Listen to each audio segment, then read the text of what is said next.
Bríd Smith.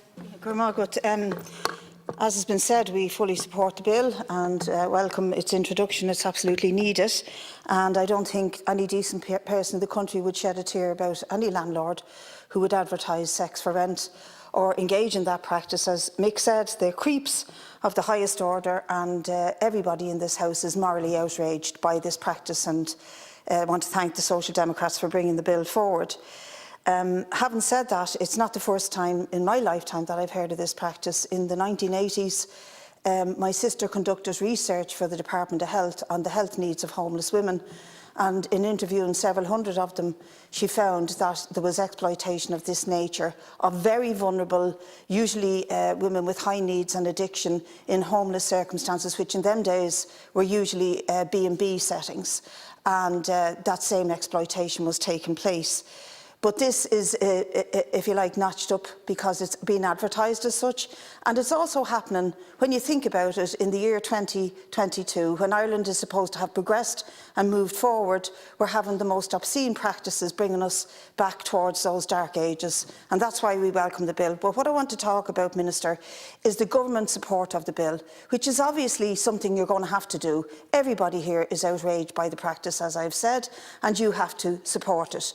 But I wish you would see the deep irony and contradictions in your position of supporting a bill that bans sex for rent when you don't support other measures which would have undermined us reaching such a point. In other words, you brought us into this government, previous governments have brought us into this massive housing crisis that has gone on now for nearly a decade, and at the same time that you support this bill, you refuse to support a bill that would freeze or control rents. You refuse to support a bill that would deliver affordable housing. You've refused to support bills that demanded that we take derelict properties back into control. You blocked bills to have a right to housing enshrined in the Constitution.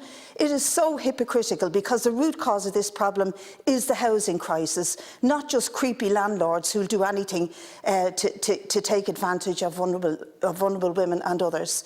It is not just that, it is at the root of it is the housing crisis that is perpetuated by this government. So we'd like to see a bit of consistency. Yes, support the Social Democrats' bill, but yes, deal with the housing crisis finally, instead of perpetuating it and blocking every progressive measure that has brought to you from this side of the House to try and deal with the root cause of the crisis. Instead of that, we've had a government that has had multiple meetings with vulture funds, with cooker funds, with developers, with bankers. What can we do? How far can we bend for you? How many laws can we change? How many regulations can we reduce in order to facilitate your profits and your development? That has been the approach to housing, and at the same time running down the provision of public and affordable and social housing throughout this state.